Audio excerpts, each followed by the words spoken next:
السلام عليكم ورحمة الله وبركاته. ازيكم حبايبي، عاملين ايه؟ يا رب تكونوا في احسن حال. معاكم اي ابراهيم من دي قناة اول المطبخ. باذن الله هعمل معاكم النهارده مسقعة المطاعم بطعم كده بقى ينافس الجاهزة بنسبة 90%. كمان هقول لكم ايه هي المعلقة السحرية اللي هتساعدنا ان البتنجان يفضل متماسك، ده غير كده مش هيشرب زيت كتير. يعني كل اللي هنحتاجه في القلي باذن الله هي كوباية زيت واحدة. بإذن الله الطريقة تعجبكم. تعالوا بقى كده نشوف الطريقة، بس متنسوش اللايك والاشتراك فضلا طبعا. تعالوا بقى كده بينا نشوف الطريقة. أول حاجة بقى معايا كده كيلو من البتنجان،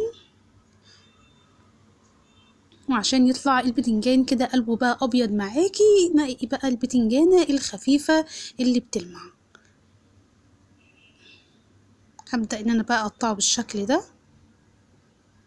طبعا لو حابة تستبعدي طبعا القشرة السوداء كلها طبعا استبعديها، بس أنا بفضل التقشيرة دي بتدي شكل حلو للبتنجان.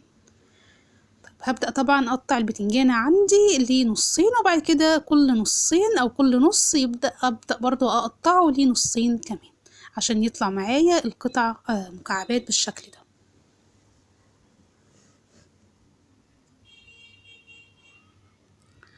طب بعد ما الكمية اللي معايا أو الكيلو اللي معايا هبدأ أنزل بيه في مصفى عندي.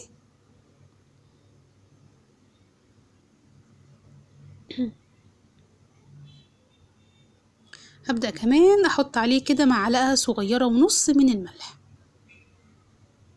وكمان أحط ليمونتين كبار. ودي بقى المعلقة السحرية اللي هتخلي البتنجان معانا متماسك. يعني هيكون طري بعد القلي، بس هيكون متماسك وكمان مش هيشرب زيت كتير. طب هركنه بقى كده على بقى كام قرن حلوين كده بقى من الفلفل حامي وبارد. وطبعا كمية الفلفل دي حسب ما انت عايزة، يمكن تكتري تقللي طبعا براحتك. هبدأ بقى اقطع كده الفلفل البارد عندي المكعبات بالشكل ده.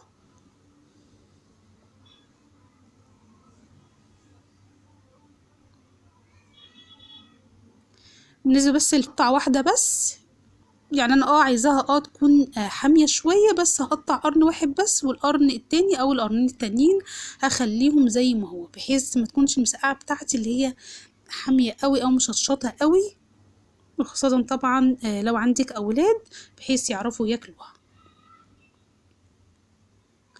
طب الخطوة اللي عندي بقى بعد كده، عندي 3 طماطمات كبار قطعتهم مكعبات بالشكل ده، وهرش عليهم نص معلقة صغيرة من الملح.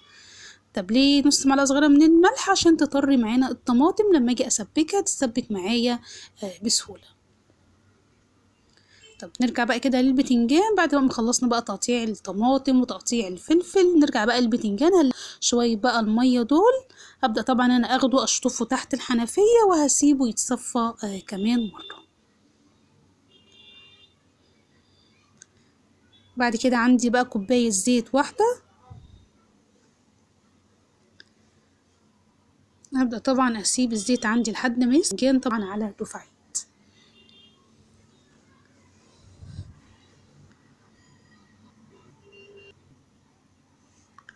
بعد بقى ما ياخد عندي اللون الذهبي القمر ده، هبدأ طبعا ان انا اطلعه.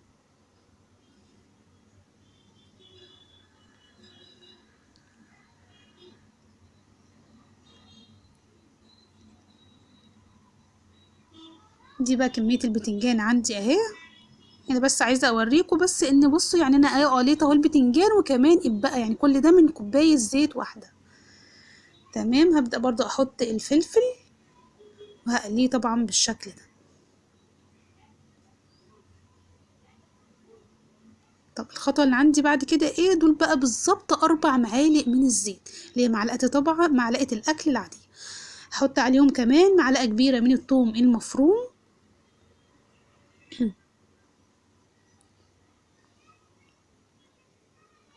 طب بعد ما اخدت بقى معايا اللون الذهبي بقى القمر ده، هبدأ انزل عليها بالظبط بمعلقتين من الخل. كمان انزل عليهم بالطماطم اللي عندي.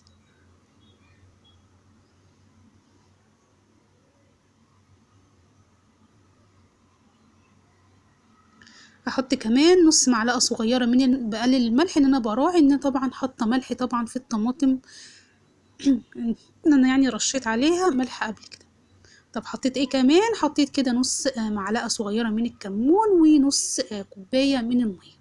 هبدا بقى اسيبها كده لحد بقى ما تسبك معايا حوالي كده 5 دقايق. بالنسبه بس المعلقه اللي حطيتها دي برضو حطيت ربع معلقه صغيره من السكر. طيب انا كده حطيت ايه؟ حطيت نص معلقه صغيره من الملح، نص معلقه صغيره من الكمون، وربع معلقه صغيره من السكر. بعد بقى ما اتسبكت عندي هبدا طبعا ان انا اهرسها بالمعلقه. بعد كده طبعا احط البتنجان معايا، واحط كمان الفلفل.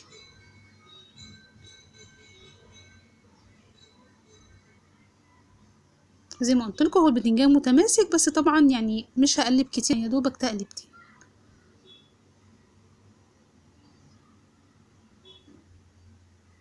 زي ما انتوا شايفين اهو، بصوا يعني اهو البتنجان اهو متماسك معايا.